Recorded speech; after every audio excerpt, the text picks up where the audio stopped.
Today, I'm going to be talking about Ashoka's episodes 6 through 7. I know I'm very behind, and I know the finale is coming out today, but this would be like a little, preview before that comes tonight. So, I gotta get my honest thoughts about these episodes. So, part 6, Far, Far Away, is actually a really good episode. I mean, Ahsoka's not really in it. She's only in like a few seconds of the episode. That was a bummer. But they were more wanting to explore what Sabine, Baylan, and Shin were up to. Because they weren't in the last episode, just their voices. But I do like the line where Hugh Hang's like saying, "It's a galaxy far, far away." That's warranted the title, I guess. Because they're still traveling in the space whale, and we just have to wait and see. Which we do get in episode 7, but anyway. We flash forward to what Baylan and Shin are up to. And they got Sabine hostage, of course. But then we see they landed on this mysterious sort of the grassland rock planet. It almost looks kind of like Earth, maybe? I don't know. But they meet up with these Night Sisters. So it's surprising to see a live-action Night Sisters because, I don't know, we never really got them. Other than the one lady, I'm sorry, I'm not good with names. And so Sabine is trapped in this like cage, and she's really wanting to go find Ezra. But as we wait, see what happens, we get a giant Star Destroyer that looks wreckaged, and that's how I knew we're getting a return of, get this, Grand Admiral Thrawn. Live action, played by Lars Mikkelsen. So, I'm surprised we'd get him this early. Like, episode 6. Well, not that early. It's like mid-season, I guess, since there's only 8 episodes. But, I thought we'd see him, like, episode 8 or something. But, this is definitely set up for whatever he's gonna do in, like, the last episode. And, this Mandoverse movie that, Dave Filoni's working on. And I gotta say, Thrawn looks good. He looks a little off. Some people said that. I think he does, but I think they did him spot on. And the voice is still there. That's what I really appreciated about it.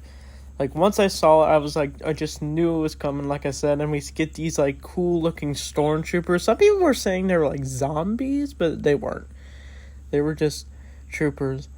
And had me raising a lot of questions, like how did Ezra get out of that Star Destroyer? And even Thrawn didn't even know what happened to Ezra. He must have escaped and assumed he died, because that's what he tells Sabine. Like, he offered Sabine to go find Ezra, and they made some deal or something, or she'll let her go if she finds Ezra. And like Thrawn, I don't know what his plan is, but I think he basically just wants to take over the galaxy again, since Palpatine and Vader are gone. And so, but instead, Thrawn sends Shin and Baylan to go find Ezra and Sabine, and just kill them both because I don't know, he views them as the bad guys. Well, just enemies. And so, meanwhile, Sabine is just looking for Ezra this whole episode. Like, she meets up with these turtle-looking things, and they had the rebellion symbol on it. And Sabine's like, "Can you help me find Ezra?" And some people were saying we probably weren't going to see Ezra. I was so worried that we weren't, but we do. And I am so excited to talk about it, because Ezra's easily one of my favorite characters in Star Wars. Like, besides Luke and R2 are my favorites, but Ezra, his story, I don't know, I just feel like I can relate to Ezra a lot. Or his charismatic personality, his care for others, like, I can relate to that. But once we finally see Ezra, he still feels like his old self. Like, he's got that goofiness to him, like his charm, his personality.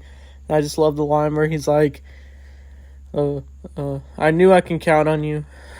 And dang, it looks like Ezra. And some people said he looks like Jesus. I mean, honestly, I think he does. And Ezra is just like, we found out Ezra's been hanging out with these turtle creatures this whole time, and then Sabine's like, well, you could have told us what you were up to, but Ezra's like, I didn't even know where I was going. So it looks like Ezra's just been chilling. I don't know, he still wanted to go home, but he's never had any transportation to get back to Lothal and reunite with Sabine, Zeb, Hera, and it just looks like things are going well.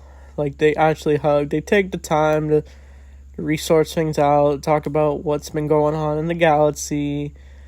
But before that, they hugged. That was very nice. Like, I definitely felt the chemistry of the girl who plays Sabine and the actor who's playing Ezra. Like, you just feel like what we saw them in Rebels. Like, as my earliest thoughts on Ahsoka, like, I felt like I was having issues with, like, I couldn't really get into their live action counterparts of Sabine and Ahsoka yet, because it was just slow, because they're trying to introduce our characters in case people didn't watch Rebels. But anyway, this episode was definitely really good. It does end on a cliffhanger, yes, but I was just so happy to finally have the answer. I've been looking for what happened to Ezra, and it's finally there.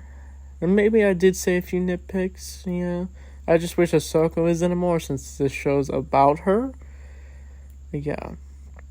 Anyway, the next episode is called Dreams and Madness. And that's a really good episode. I mean, it's short, but they still do a lot more things, because Ahsoka's more involved in this episode, and she's watching a hologram recording of Anakin from years ago, and I just love how Anakin's just name-dropping the various separatist leaders back in the Clone Wars, Dooku, Ventress, Grievous. Like, you get all those name drops from Anakin. Like, we never thought we'd see a live-action Asajj Ventress, even though we didn't, but we do get a name drop at least, so that's cool.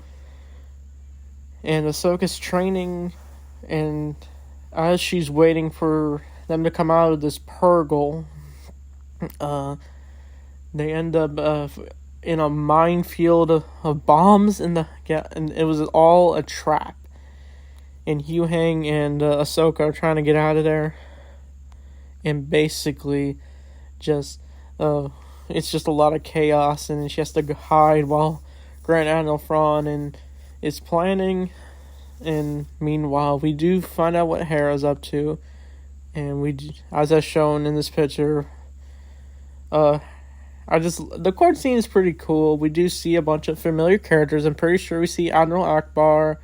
We see Kaz's dad from Resistance, Mon Mothma, a few others. I just love how Chopper is just sitting in the courtroom. He's just chilling there. And they're trying to suspend Hera's position because she was disobeying orders. But it almost seems like it's all lost until C-3PO out of nowhere just is like, comes in Hera's defense. I was surprised to see Anthony Daniels return to C-3PO, because he's down for anything Star Wars. That's what I appreciate about the actor. Like, despite how hard it is to put on that C-3PO costume, it's just like, he is just loyal to this franchise. That's what I respect. And he basically comes in Hera's defense and gets her back in her position in the rebellion, New Republic. And I thought that was cool. I was wondering where R2 was, but we can assume he's with Luke, while C-3PO is just on Coruscant, helping with the New Republic, I assume. So, anyway, Hera's free, and I think she's probably gonna go back and reunite with Ahsoka. Maybe she'll get to see Ezra in the next episode. So that's Hera's little arc in this episode. We didn't see Jason Segura. We haven't seen him in a bit. Maybe we'll get him this last episode. What's also a bummer is that we haven't seen Zeb yet. Like, seriously, like, we just have not seen him at all. But during the conversation with Sabine and Ezra, he does get updates about what's the galaxy's up to. Like, Palpatine's gone, Hera's a new Republic general, Zeb's training a bunch of fighter pilots or something, and Sabine's just been hanging out on Lothal. Yeah. And Chopper is just the same old, same old. And so Ezra does have up to date what's going on, at least. But they are ambushed. Him and his little turtle friends are all ambushed by Shin and Balin. And it's just a big battle now. And they're all in danger. It's like they're riding on this thing while Shin and her army is trying to take them down. But then Ahsoka comes in to save the day. And she does get into this lightsaber duel with Balin. My big issue is, like, we still don't know Balin's plan. Like, why does he want to look for Thrawn? Like, I don't know. We haven't seen much of Thrawn.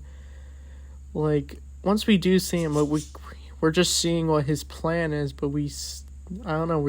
We haven't gotten many scenes of him yet. That's my issue with Thrawn, I guess. And Balin's plan, like, I still love Ray Stevenson as his character, but I don't know if we're ever gonna see him again since Ray Stevenson passed away. Very unfortunate.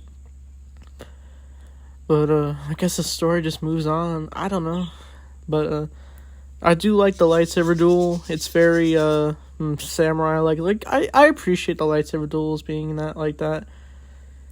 But then Shin gets into a fight with Sabine and Ezra, and Sabine offers to use the lightsaber for Ezra, but Ezra's just like, no, I got the Force, it's my ally. And he basically uses that to his advantage, like he's taking down the various stormtroopers who, a collection of them just come out of nowhere in their transports.